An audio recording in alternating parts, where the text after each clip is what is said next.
Madame Pale, on a besoin de nous. Madame Pell, on a besoin de nous. On a besoin de nous. On a besoin de nous.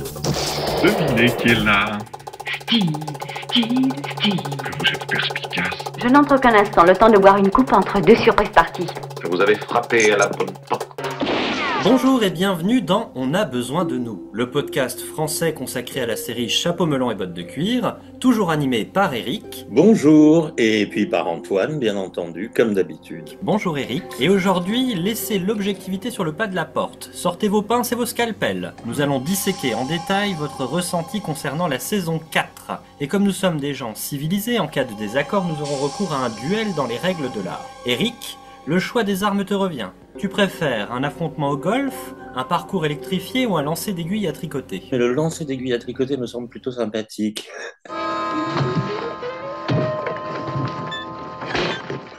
Alors Eric, qu'est-ce qu'on a voulu faire aujourd'hui? Qu'est-ce que c'est que ce nouveau format étrange qui va s'attaquer à une saison entière? Alors, c'est une idée qui nous trotte dans la tête depuis longtemps. On va faire aujourd'hui un spécial saison 4. On va essayer de passer en revue presque tout, mais un peu au hasard, vous allez voir. On va faire un top flop, on va faire un best-of des méchants, best-of des excentriques, best-of des grandes bagarres finales, etc., etc. Mais surtout, on va pas s'amuser comme d'habitude à vous prendre la tête avec des théories. On va vraiment faire un truc de fans et on va s'amuser entre fans à disséquer, à dire ce qu'on préfère, ce qu'on n'aime pas. Quelquefois, on a des plaisirs coupables, on peut avouer, des épisodes pas très bons qu'on aime. La saison 4, elle pose de toute façon un problème, c'est qu'elle est tellement bonne qu'on a du mal à trouver des flops. On attend que vous fassiez la même chose que nous. Vous pouvez faire vos tops, vos flops. On voudrait des dizaines et des dizaines de réponses. Vous êtes nombreux à nous écouter et vous êtes nombreux à répondre.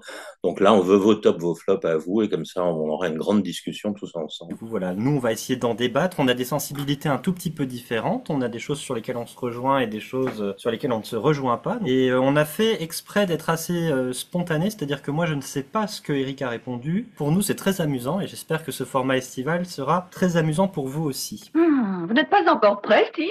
J'arrive, Madame Pale. C'est la première fois qu'un homme se permet de me faire attendre. On peut peut-être commencer à donner notre ressenti global sur la saison 4. Eric a dit, bon bah c'est difficile parce qu'elle est tellement bonne et moi je peux qu'emboîter le pas. Je pense que c'est la saison des superlatifs.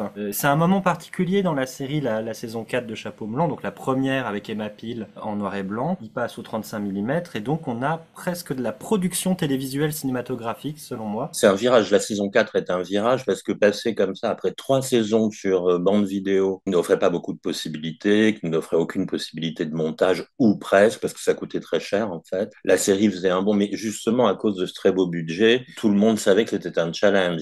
Tout le monde a donné le meilleur de soi-même, clairement. Et ça se sent.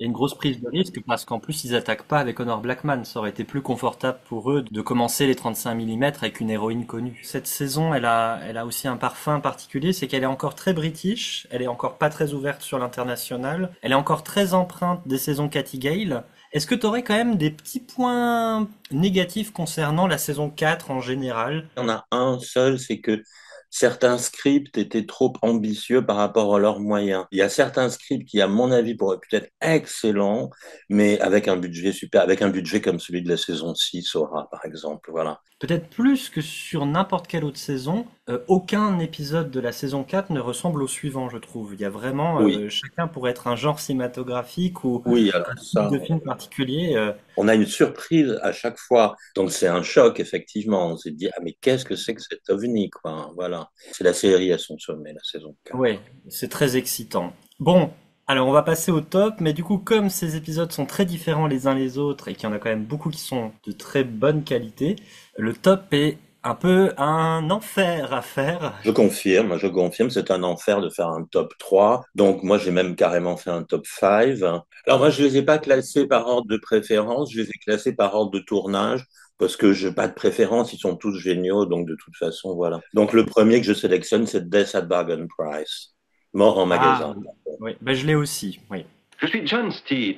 Je suis actionnaire des magasins Peters et il circule au sujet de la façon dont cette affaire est gérée des rumeurs assez alarmantes. On est encore dans les saisons Katie Gale. Le comportement de Steed et Emma encore du Katie Gale.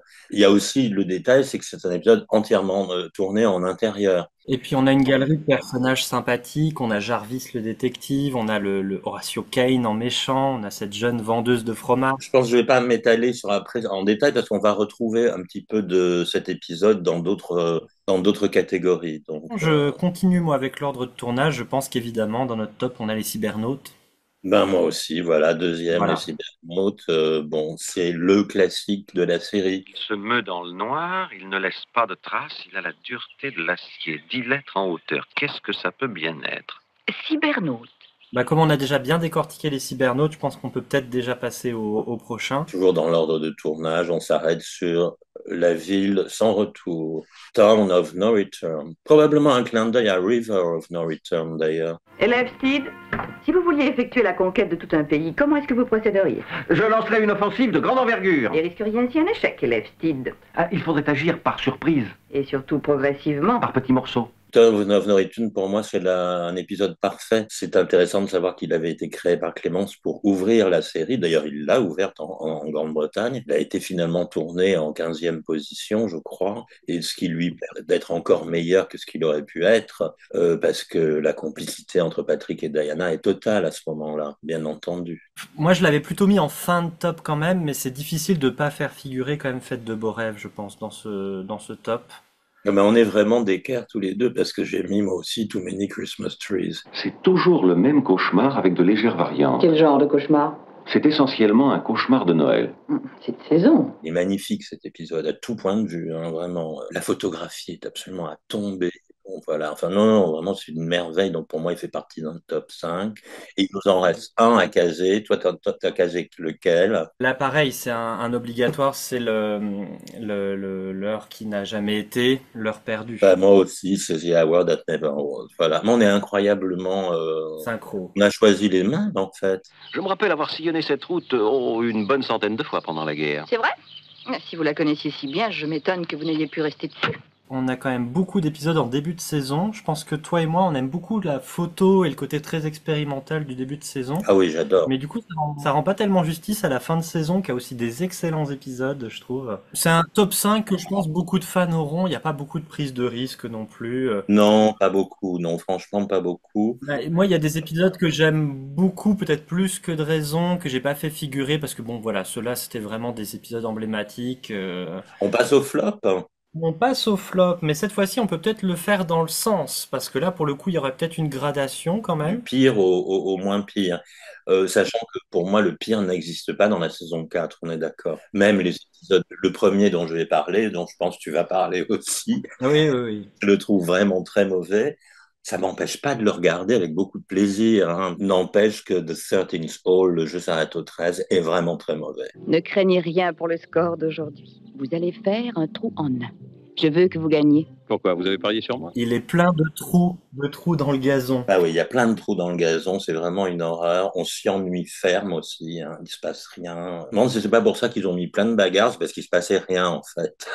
C'est marrant, moi, c'est pas un épisode que j'ai pas aimé au premier visionnage de la série, c'est au revisionnage que je me suis dit, ah, il est vraiment pauvre celui-là. Alors, il fait pas le poids au niveau de la réalisation. Moi, je trouve que Rod Baker plie totalement sous les ambitions de l'épisode. Cet épisode qui est totalement censé être en extérieur sur un terrain de golf, tu sens que la moitié des plans, c'est du studio mal incrusté. Alors, Ah oui, oui, oui, ça marche pas du tout. il y a une différence entre faire confiance à l'époque et aux techniques de l'époque, hein, les poursuites en voiture, on est obligé de se dire bon bah c'est de l'incrustation. Là, c'est juste même pour de l'époque, c'est de la mauvaise incrustation. Il y a la même technique dans Town of No Return, les incrustations sont quand même beaucoup plus réussies que dans le 13e trou. Le script est un peu indigent, je pense qu'on peut dire ça quand même. On est navré pour Tony Williamson parce que c'est un très très bon Ouais.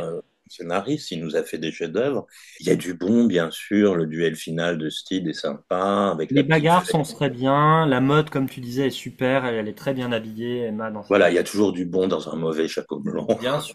Il y a toujours quelque chose à sauver. C'est comme James Bond. Il y a toujours un truc, un personnage, une scène qui fait que on Oui, va bien aimer sûr. quand même les vilains petits canards. On passe au suivant peut-être. Mon deuxième flop s'appelle A Sense of History. J'ai moi-même écrit une modeste thèse. L'économie est le sens de l'histoire. Ah, tu l'as mis en deuxième position. T'es pas sympa quand même, hein. On a un gros désaccord tous les deux là. Voilà, on peut dire qu'il y a un duel, mais vas-y, je te laisse commencer comme ça. Bon, je sors mes aiguilles à tricoter. Je le trouve profondément ennuyeux. Il est de l'époque Catherine Gale. Celui-là, je le trouve très bidon. Les étudiants ne sont pas des étudiants, les comédiens sont trop âgés. Par exemple, les étudiants de l'invasion des terriens, ça marche très bien. C'est des jeunes et c'est assez émouvant en fait. Alors que là, c'est des adultes. Tout particulièrement le méchant en tête, Du Bois, qui est beaucoup trop théâtral. Je comprends bien, évidemment, que la plupart des fans hurlent comme des loups à la lune quand ils voient Emma en Robin des Bois. C'est quand même la deuxième fois dans la série qu'elle montre carrément ses fesses. Je suis aussi très déçu par le combat final. On avait envie d'un affrontement entre Emma Peel et Du Bois en Robin des Bois, tous les deux. Madame Peel, nous semblons être en compétition. Deux Robins des Bois, ce n'est pas possible. Il faut trouver un moyen pour éliminer l'un d'entre nous. Dans une situation comme celle-ci, je crois que le monsieur fait simplement une révérence à la dame. C'est dommage parce que tous les personnages des profs sont sympas, ils sont le taciturne, le gentil, le Grindlay est très très bien. Et voilà, bon, tu vois, ma critique, elle est pas si méchante que ça. Non, puis je vais être d'accord hein, sur beaucoup de choses, c'est-à-dire que oui, c'est un épisode plus Cathy Gale. Moi, je pense que le script, il a des problèmes, c'est pour ça qu'il est arrivé en fin de saison. La différence, c'est que je trouve le contexte de l'université très charmant. Je trouve que le commentaire que ça porte sur la jeunesse de l'époque est assez intéressant. Comme en plus Steed et Emma, c'est les deux, le regard, le présent, le passé, je trouve qu'il y a un dialogue intéressant avec ses étudiants. Emma qui est un peu en empathie avec cette jeunesse, alors que Steed, il va y avoir cette rencontre dans le couloir et... Je n'admets pas que l'on se permette de douter de ma parole. Je n'admets absolument pas. Voulez-vous me lâcher, je vous prie? Ah, vous êtes très fort, vous aussi. Ça, c'est très réussi. Et puis, bah, toute la relecture de Robin des Bois, pour moi, elle est tout aussi intéressante que ce qu'ils font avec Dickens dans Fête de beaux rêves. Je trouve ça très charmant. Mais voilà, pour toutes ces raisons, je trouve que l'attaque de la caravane est super aussi, hein, cette Oui, scène-là. oui, la scène en elle-même est très bonne. Si ce n'est que tout ce qui se passe dans la caravane est complètement aberrant. Enfin, ils sont supposés protéger Carleon et ils le laissent tout seul au milieu des bois, là où tout le monde se fait tuer. Non, mais genre, les Avengers, il faut le préciser, que quelle que soit la saison, ne sont pas faits pour protéger les victimes. Bon, alors après, mon troisième épisode du Top Flop, ça c'est affreux parce que c'est un épisode que j'adore en fait, mais que je trouve raté. C'est How to Succeed at Murder, abus de confiance ou comment réussir un assassinat. Ruinons tous les hommes à jamais. Ruinons tous les hommes à jamais. Oui, je le mets celui-là parce qu'effectivement, il représente un gros malaise. On ne peut pas avoir dans cette série un épisode qui se fout de la gueule du féminisme. C'est vraiment une grosse faute de la part de Brian Clément, vraiment. Alors que, à part ça, l'épisode, il est assez gonflé. Il y a carrément 10 minutes d'épisode avant qu'apparaissent les héros. Et les scènes ne nous ennuient pas parce qu'elles sont toutes très bonnes. Le premier meurtre est absolument délicieux. Tous les meurtres sont délicieux. La tueuse blonde, comment elle s'appelle, Sarah Lawson, est magnifique. J'adore la marionnette qui est complètement... bon, voilà. Mais alors après, j'aime pas du tout toute cette histoire d'Henrietta, de danse. Il n'a pas trouvé son fil conducteur. Ok, il a un gang de filles qui détruisent tout, très bien. Mais le fil conducteur, il l'a pas trouvé. Et ça, c'est très, très dommage. On pourrait faire un épisode du podcast sur celui-là parce qu'effectivement, moi je l'ai pas mis dans mon flop. Je comprends tout à fait qu'il y soit pour le message parce qu'effectivement dans la série c'est un épisode à contre-courant. Je peux tout à fait comprendre qu'il énerve, mais en fait moi je le trouve tellement intéressant sur ce côté de contre-révolution. On en parlera et on en profitera pour parler du féminisme dans la série. Ouais. Du coup moi je suis sur la même ligne que toi pour le jeu s'arrête au 13 en flop 1. En flop 2, moi j'ai mis un style de trop. La ressemblance est remarquable, qu'en dites-vous? Presque parfaite. C'était pour Noël ou un anniversaire? Ou quelque occasion plus spéciale? Et je pensais que je allais le retrouver dans ton flop aussi. Ah ben oui, ben, j'y ai pas pensé, figure-toi. Mais voilà, mais un style de trop, c'est un épisode que je n'ai pas aimé dès la première diffusion. Il m'a déçu tout de suite. Bon, on n'a pas encore la Emma Peel qu'on aime bien, parce qu'il n'y a pas d'action. En revanche, bon, c'est vrai que Patrick Macnee est charmant. On lui offre un super numéro, donc il s'amuse comme un petit fou. Ça, ouais. Ces méchants sont ridicules du fait que toute cette intrigue est un peu ridicule quand même. Je pense que Levine, c'était important pour son script que Emma soit en dehors de la combine pour être avec le spectateur, mais ça ne tient pas du tout que Emma soit fermée à ce point-là, quoi. D'ailleurs, il faut dire que en cours d'écriture, c'est Brian Tessler, le directeur d'écriture de la chaîne, l'a fait réécrire X fois à Philippe Lévesque. Il était contre le petit trick qu'ils utilisent comme il y avait il y a une histoire de téléphone, de coup de fil où en fait ça prouverait qu'il y a deux styles. Enfin bon, c'est un peu un trick qui est pas très honnête. Allô, ici John Steed. Allô, quiconque me téléphonait pouvait me joindre grâce à lui. Plessé et moi avons fait quelques enregistrements. Du coup, moi, je vais finir mon flop. Là, c'est toi qui vas pas être d'accord. C'est avec Vue imprenable. 621. 6, 2, 1. Ce nombre a-t-il une signification pour vous, monsieur Watkin? 6, 2, 1. Écoutez bien, ça, c'est le bruit d'une aiguille à tricoter qui vient de partir dans les balls. Je l'ai évité de justesse. C'est celui-là que je trouve vieillot, tout ce truc du péril jaune. C'est pas très heureux quand la série s'y frotte. Je trouve qu'on s'ennuie quand même très poliment avant d'arriver à l'hôtel. Et je trouve que c'est un épisode qui est en dessous de ses ambitions. Il y a plein d'ingrédients géniaux, hein, comme tu vas beaucoup nous parler de Varnal, je pense, et de Chessman. Le décor est super aussi, mais je trouve que ça prend pas.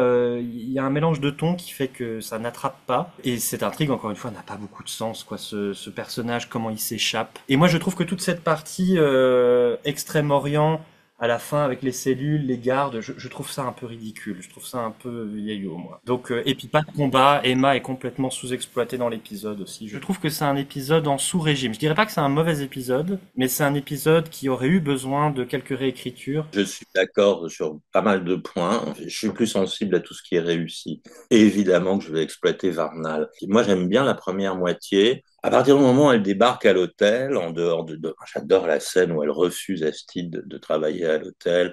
Après, je trouve qu'on s'ennuie un peu, franchement. Les histoires de Monsieur Gourmet et du patron, du méchant de l'épisode, qui a un peu raté le méchant quand même, ça je l'avoue. Je déteste l'idée de travailler dans un hôtel. Mais ça peut être une nouvelle et fascinante expérience.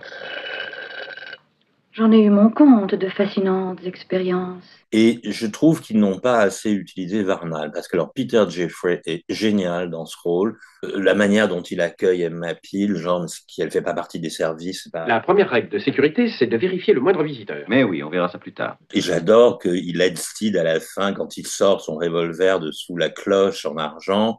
Mais on demande pourquoi il accompagne Bastide jusqu'au bout. Moi, je disais, il aurait dû être dans le combat final en train d'essayer désespérément d'ouvrir la cellule. C'est lui qui aurait dû essayer de déverrouiller la serrure. Surtout que le combat final est un festival de doublure. Ça, je l'admets, qui est épouvantable. Hein, surtout pour Diana, parce que c'est horrible de voir la silhouette l'adorable Bill Wesley, mais il y est pour rien, mais il est foutu comme un mec, donc bon. Oui, puis ce truc de l'hôtel prison, ça sera beaucoup mieux exploité dans Étrange Hôtel, moi je trouve. Ah, oui. Donc voilà pour mon flop. On va passer au jeu du chapeau, Eric. Oui. Alors nos auditeurs ne le voient pas, mais j'ai un joli chapeau en face de moi, durant lequel j'ai mis les 26 épisodes de la saison 4, et on va se faire des petits matchs. C'est-à-dire que je vais en piocher 2 au hasard et on va dire chacun individuellement lequel des deux on garderait entre les deux.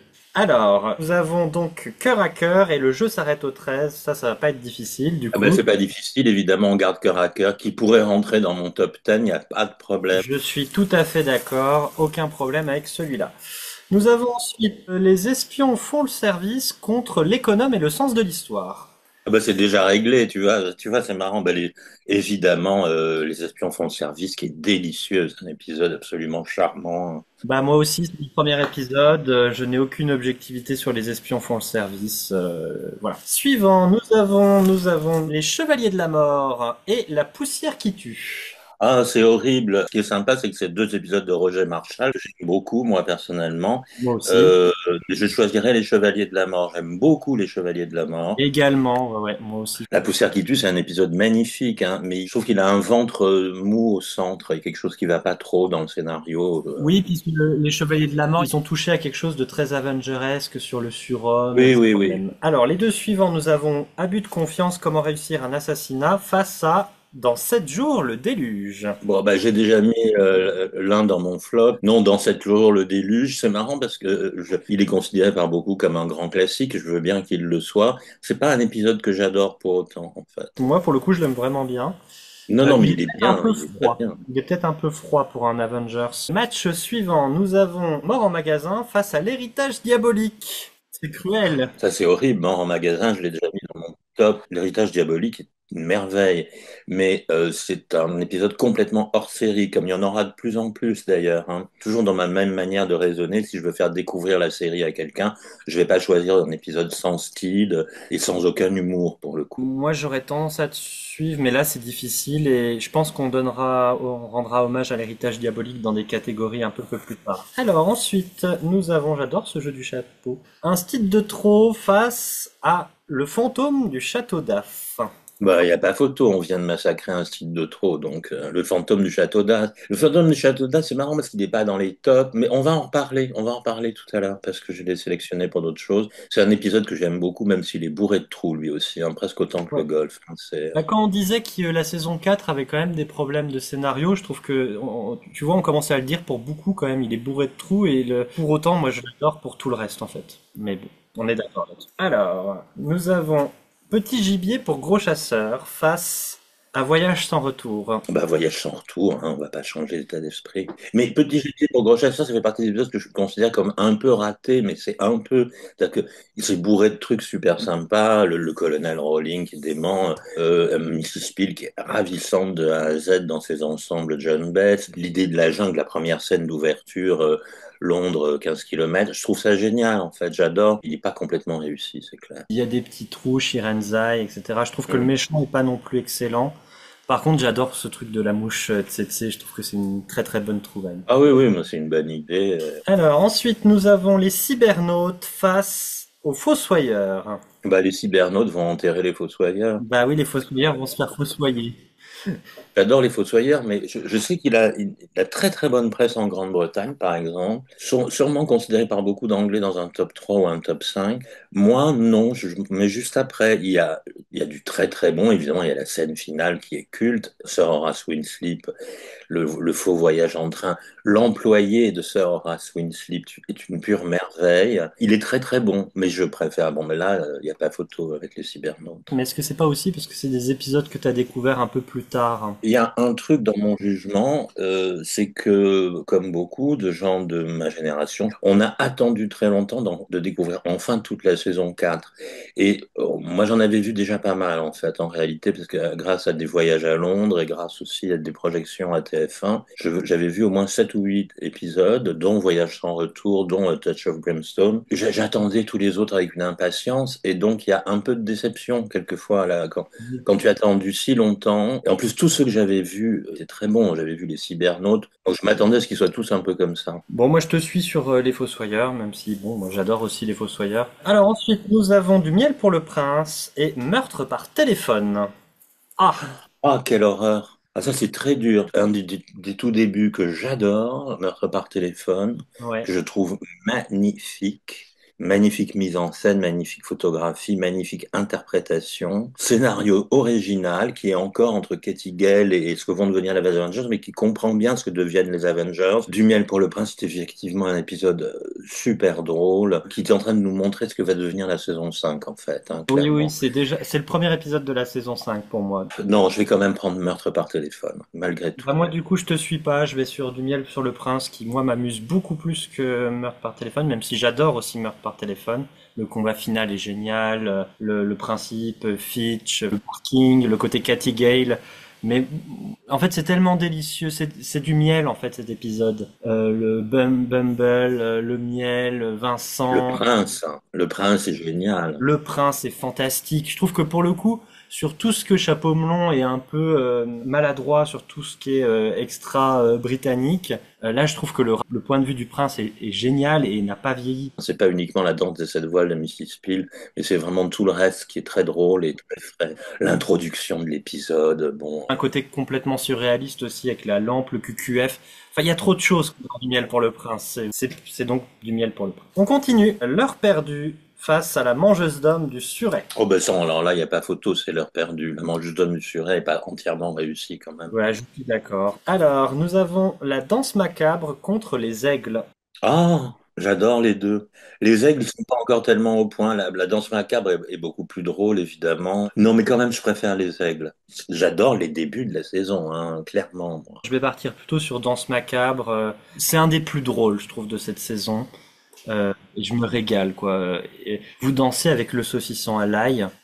Moi, j'ai presque hésité à le mettre dans le top, moi, dans ce macabre. Je pense qu'il y figurerait pas, mais dans un top 10, il y serait, moi, je pense. Je l'avais sélectionné pour un best-of de 26 épisodes réunissant toute la série. On avait fait ça avec Rodney Marshall, le fils de Roger. Et j'avais mis dans ma liste, dans ce macabre. Et il me dit, no, seriously? Je pense qu'il l'aime pas du tout, en fait. Mais je comprends pas pourquoi. Et moi non plus. Alors, nous avons la Reine des Péchés face à Oliver Twist, le Club de l'Enfer contre le Fête de Beaux Rêves. Il n'y a pas photo, c'est Fête de beaux rêves. Touch of Brimstone n'est pas un grand épisode. Oubliez 30 secondes que Diana Rigg se transforme en SM Queen à la fin. C'est un épisode sympa, il est très chouette. On va en reparler, là encore, je vais pas m'étaler parce qu'on va en reparler dans les réponses à donner par la suite. Mais c'est un bon épisode, pour moi c'est un 3 étoiles, pas un 4. Et Fête de beaux rêves, c'est un 4 étoiles. Ouais, je suis plutôt d'accord. Je pense que j'aime un peu plus Touch of Brimstone que toi, mais je suis d'accord. Et donc on termine avec notre dernier match avec Vue imprenable contre Maille à partir avec les tatis. Bon, et là tu me rejoins quand même sur Maille à partir avec les tatis, non? Oui, puisqu'on a déjà parlé de Avec Vue imprenable, donc je vais pas insister. Et je le trouve formidable. Le personnage de Georgie est évidemment une pure merveille. Voilà, c'est du miel, ça aussi, franchement. Ben moi, je trouve que cette fin de saison 4, il y a un moment là où ils font Danse macabre, Maille à partir, Oui. Les espions, où c'est que des épisodes très humoristiques, très comédie. Mais c'est la saison 5 qui débarque, en fait. Brian Clément est en train de créer ce qui va être la saison 5. Mais je me permets de dire que ici, c'est un Roger Marshall, mais un Roger Marshall qui a été largement réécrit. Donc c'est très drôle parce que moi, c'est un épisode que j'aime beaucoup, mais c'est vrai que quand on va se pencher dessus pour l'analyse, il a des coutures, hein, cet épisode. Et ben voilà ce qui termine notre joli jeu du chapeau. C'était rigolo, moi j'ai bien aimé ça. Nous allons passer aux Avengers Academy Award. Tiens, Steve. Quelle charmante surprise de vous rencontrer ici, ma chère. Puis-je vous dire que vous êtes exceptionnellement belle, madame? Remarquablement belle. Merci, monsieur. Buvons, messieurs, à l'enfer. Je vois que nous avons tous les éléments d'une réception. Seuls les invités manquent. Quelque chose d'important va se passer, quelque chose de très important.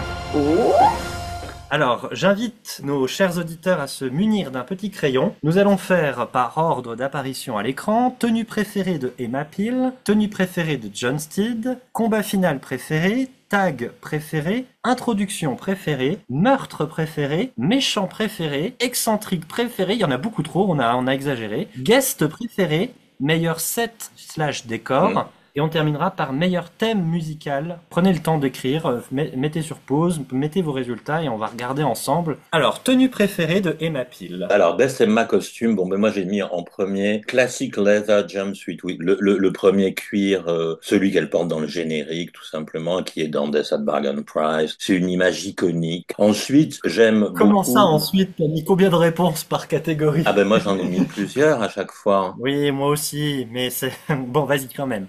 Puis après, j'adore le jumpsuit de Voyage sans retour, donc c'est la première fois qu'on le voit aussi, créé par Ah bah Johnny Cage. je l'ai mis aussi, donc là-dessus on va se rejoindre avec le béret, les bottines noires et blanches. L'ensemble qu'elle porte dans Voyage sans retour, qu'elle a en pantalon ou en mini-jupe gris, j'aimais beaucoup ses idées, il y a beaucoup de vêtements comme ça qu'elle peut changer en jupe, pantalon. L'ensemble en lamé bleu, qu'on voit pas beaucoup à l'écran dans les épisodes où elle le porte, qui s'appelle Flash, qui est constitué d'un soutien-gorge et d'un pantalon taille basse. Dans le Château d'Ef, dans le Club de l'Enfer. Son ensemble pantalon blanc dans The Out at Jack Built, elle est magnifique, franchement.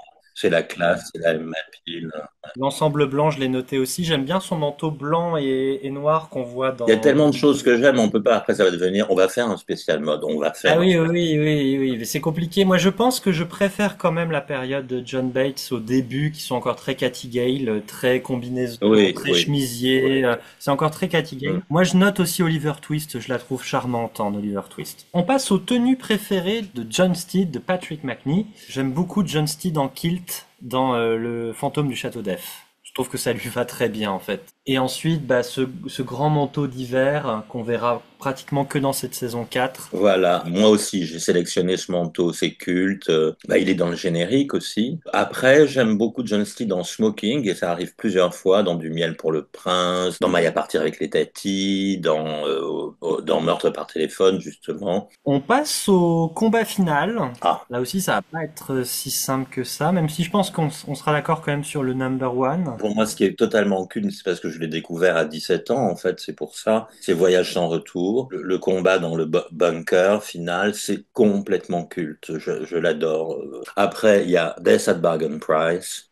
Ouais, qui bah est- moi je pensais plutôt celui-là en number one. Ouais. Pour moi, c'est le meilleur combat de la saison 4. Il est tellement long, ils l'ont préparé sur plusieurs épisodes. Depuis le début du tournage, Ray Austin et Diana Rigg travaillent ensemble. Dans les premiers épisodes, elle se bat pas beaucoup. Elle est encore un peu maladroite dans Cœur à cœur. Mais dans Death at Bargain Price, il y a vraiment, ça y est, elle lance son style de combat. C'est ça. En fait, ils y ont travaillé pendant plusieurs semaines. Ils ont fait une démonstration aux producteurs qui sont tombés dans les pommes et ont dit, bon, ben, allez-y, lancez le machin. Ils ont vraiment beaucoup travaillé. Le résultat est là. C'est magnifique. C'est sexy. Bon, voilà. Je pense qu'Emma Peel était lancée avec ce combat. Vraiment. Voilà. Donnez-moi votre arme. Vous vous moquez de moi?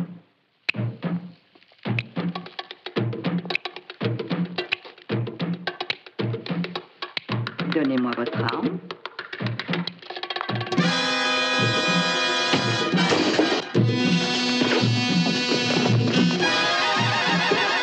Le fait de jouer comme ça avec toutes les sections du magasin, les jeux avec le faux pistolet, les mannequins, enfin voilà, moi je le trouve tellement inventif, il se renouvelle tellement, voilà. Après, dans les best fights, moi, je mets tout de suite la bagarre finale de The Hour That Never Was est géniale. Mhm. Elle est complètement folle. Castle Death, c'est un énorme, Ouais. J'ai magnifique mis aussi combat. Castle Death avec là aussi très inventif, l'épée puis le corps à corps, l'arbalète, enfin voilà. La première et dernière fois que Diana est doublée par une fille dans un combat de la saison 4. Non, pas par là, mon ami. Vos petits bateaux sont en route.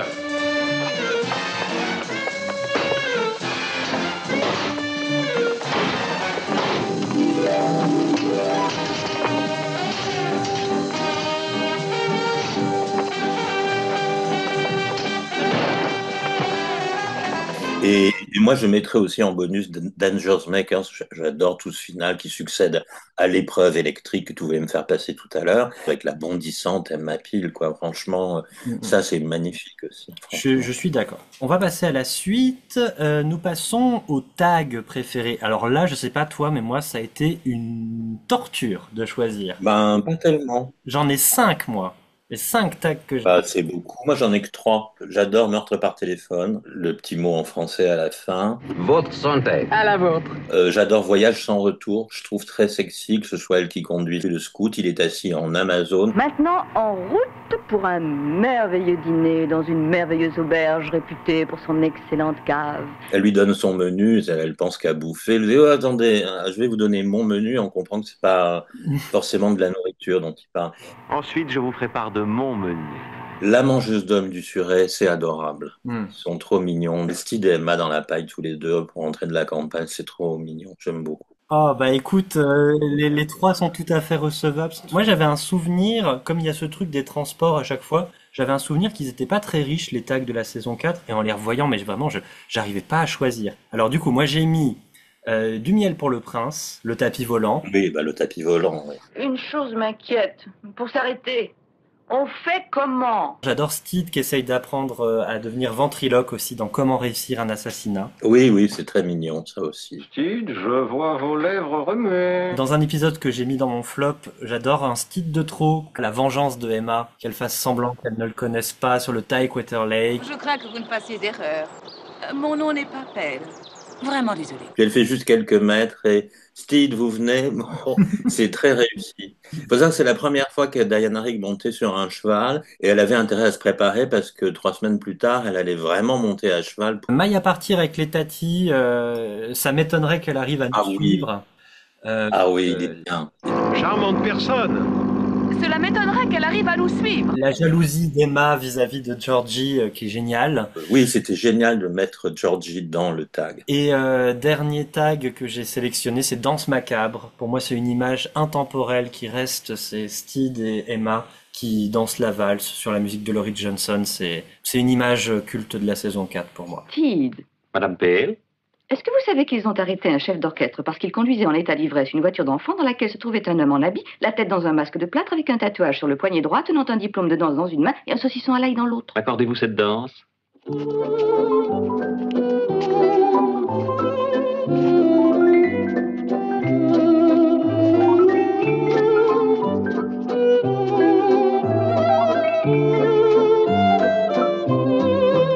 On passe à l'introduction. Alors, qu'est-ce que tu entends par introduction? Alors j'entends le avant qu'il y ait le titre de l'épisode. Alors moi j'en ai pas mal en vrai.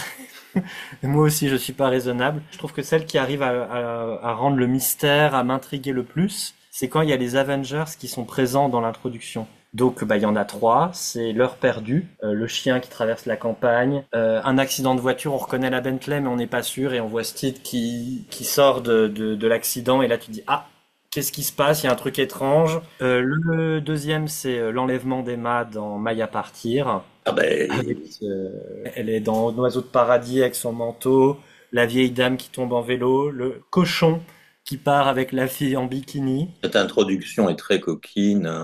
On se demande de quelle soirée elle sort, Madame Pell, vraiment. Ils sont sur les portes du rêve, ils retournent à la réalité. Et en parlant de rêve, on est dans la chambre de Steed, on est dans ses cauchemars, fête de beaux rêves.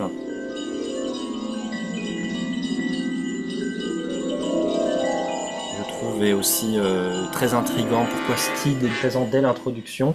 Ça devait pas être le cas, comme on l'avait dit dans notre épisode sur Fête de beaux rêves. Écoute, tu vas pas être surpris. Moi, j'ai sélectionné aussi Fête de beaux rêves, qui est d'une beauté stupéfiante, et The Girl from Auntie, qui est d'une beauté stupéfiante, parce qu'il est vraiment... Mais c'est aussi les meilleurs meurtres, en fait, ça se mélange un peu. Les cybernautes, c'est imbattable. Moi j'aime bien aussi Voyage sans retour, ce pêcheur là qui est en train de travailler, cet homme qui sort de l'eau. Oui, Excusez-moi, oui, où est oui. Little Basley? C'est tellement Avengers aussi ça. Salut, mon brave. Pouvez-vous m'indiquer le chemin de Basley?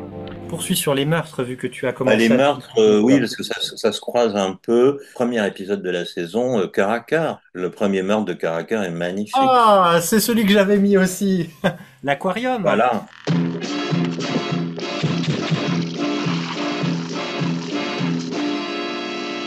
Le fait d'utiliser l'aquarium qui gicle pour Oui. contourner le fait qu'on n'aura pas de sang, je trouve ça assez génial. Ah oui, oui, non, il est très réussi, vraiment. Et avec la scène incluse dans l'épisode où Steele se retrouve dans la même situation et où on se demande ce qu'elle va sortir de son sac à main, en fait. Voilà. Bon, mais sinon, c'est pareil, Best Meurtre, c'est les cybernautes, c'est magnifique, quoi, voilà. Mais il y en a d'autres. Un des meurtres les plus sadiques, c'est Angus dans la machine à torture, là. À Ah la oui, fin, oui. qui se bloque dans les pics. Ah, c'est horrible. Comment on appelle ça déjà? La Vierge de Nuremberg, c'est ça? Ouais, j'ai jamais trouvé ça très crédible, mais enfin bon.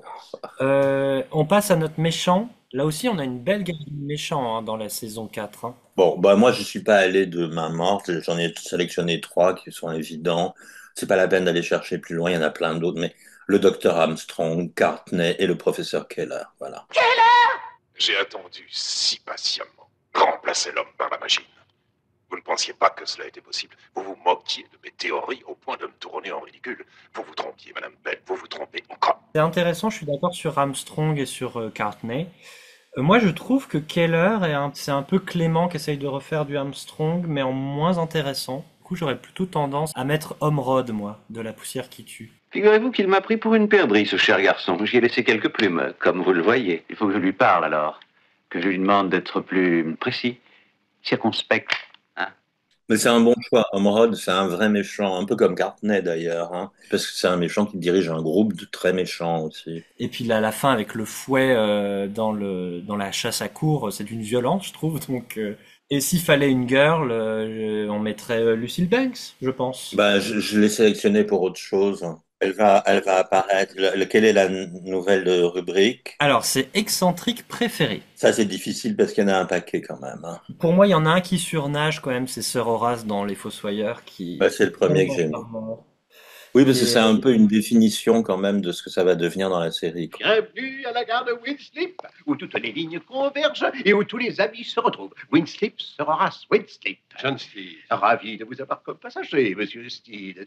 Après, moi, j'ai mis le docteur Sheldon. Hein. Je peux pas me passer du docteur Sheldon. Ouais, je suis d'accord dans La mangeuse d'hommes. Ce que vous voyez, ce sont des cellules de cerveau. Oh, car commandant cette chose, un cerveau embryonnaire. Oh, c'est un désastre qu'elle ait été endommagée. Imaginez une plante qui pourrait penser. Un qui est bien timbré aussi, c'est Noé dans 7 jours le déluge. Alors oui, c'est marrant. Moi, il m'a toujours un peu énervé, mais c'est vrai que c'est un bon personnage. Moi, j'ai choisi une autre excentrique. C'est le colonel Adams dans les Dangerous Makers. Oh, oh. Excusez-nous, colonel. Profitez-en. C'est beau d'être jeune, les enfants. Alors on arrive aux guests. J'en ai sélectionné 3, leur qualité d'acteur et aussi leur notoriété. J'ai pris Michael Gough, évidemment, donc Armstrong des cybernautes. This is the age of the push button, Mr. Steed. My factory is entirely automated. Eunice Gayson, qui a déjà été la première James Bond girl dans Dr. No face à Sean Connery au tout début du film. Je vous en parlais tout à l'heure, qui nous fait une magnifique Lucille Banks, parce que pour une fois, c'est une méchante, mais qui est très féminine. Elle est plutôt drôle, en fait, en réalité, dans sa façon de gérer son club de danse, hein, et pas vraiment dangereuse si on en juge au combat final. Slow, slow, quickly come back, lead, turn and back, and swing those feet, and watch that balance, and up, up, up on our toes and round. No, well, just sit down there for a moment, would you? Et j'ai choisi après Peter Jeffrey parce que je l'aime beaucoup. The ministry told me to expect you, Steed, but they gave me no instructions about you, Mrs. Perhaps Steele. they wanted to put your initiative to the test. Oh chouette, du coup moi j'ai que des inédits. C'est bien. Alors moi j'ai le fabuleux Patrick Cargill en Lovejoy dans Cœur à Cœur. Bah oui, il est génial. J'ai failli le mettre moi aussi. Yes, Lovejoy speaking. Yes, we have had a new client. A real prospect.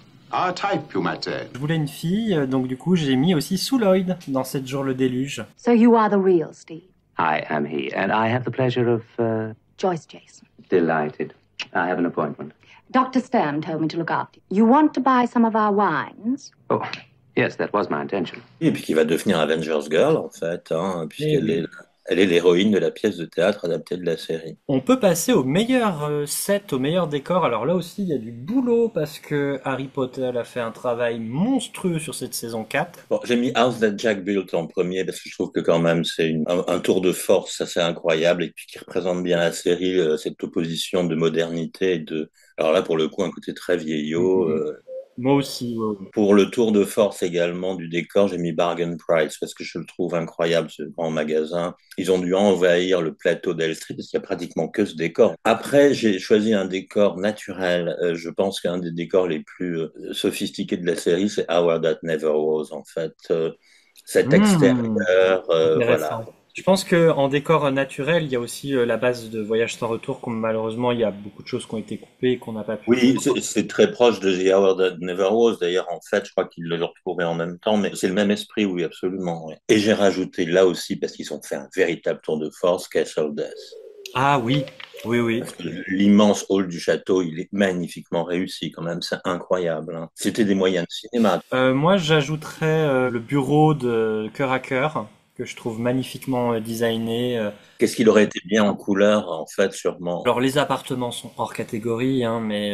oui, je n'aimais pas, les appartements. Je pensais aussi à la cave à vin de Meurtre par téléphone. Oui, bah oui, encore un sublime décor. On a pas mal de décors réalistes, entre guillemets, que ce soit Mort en magasin, ou celui-là, ou la taverne de Voyage sans retour, en début de saison, qui sont très réussis et qui pâtissent pas de leur côté réaliste, justement. Non, parce que ce qui se passe dedans est surréaliste, en fait, c'est aussi pour ça. Il y a quelques dessins d'Harry Potter qui circulent de temps en temps sur Internet, moi j'aimerais bien. Ben, ça serait super de savoir où sont les originaux. Est-ce qu'ils ont été conservés à Elstree? Ils font partie des archives. Dans un livre, il faudrait vraiment tous les publier, ceux qui existent. Et en parlant aussi d'un technicien qui a fait du travail remarquable sur l'ensemble de la saison 4, et c'est difficile de choisir, on va maintenant s'attaquer à Laurie Johnson. Là aussi c'est compliqué parce que je trouve que c'est la meilleure saison pour Laurie Johnson également. Oui, ça va être énormément réutilisé. Jusqu'en fin de saison 6, on va réentendre des thèmes créés pour la saison 4. Il y a des choses en fait qui vont devenir des leitmotifs. Par exemple, le thème des Fossoyeurs, ça va devenir après un thème de funérailles utilisé dans toute la série. Donc il y a pas mal de thèmes qui vont être réutilisés de la sorte. Voilà, moi, qu'est-ce que j'ai sélectionné dans les meilleures musiques? Le thème des cybernautes, parce que c'est quand même une magnifique création. Oui.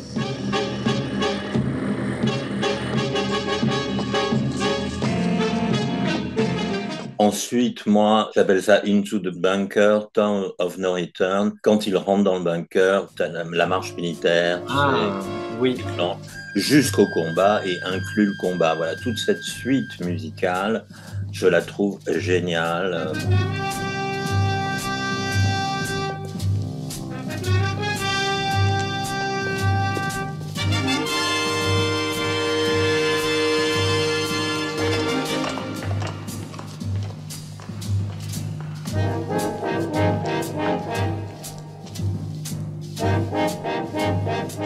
Bah, je vous renvoie à cette vidéo qui est sur la chaîne où j'avais fait une compilation de 20 minutes des thèmes que Laurie Johnson a composés pour cette saison. Vous allez vous rendre compte de la richesse de l'interprétation.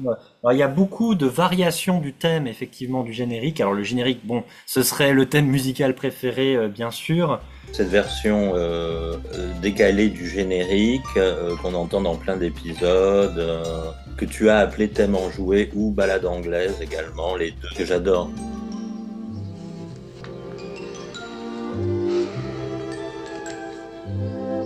Et c'est pour ça que moi, mon choix, il va sur Les Espions font le service. Dans Les Espions font le service, il y a beaucoup de variations du thème en fonction du déguisement de Steed. Oui. Donc, s'il est colonel, on va entendre ça.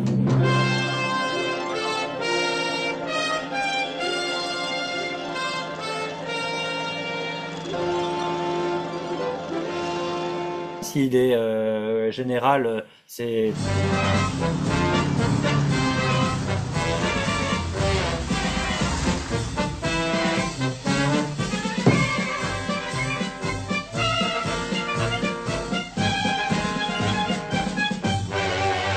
Et je trouve que le thème comédie léger, valet des espions font le service est aussi charmant, le ta ta ta ta ta ta ta ta. Oui.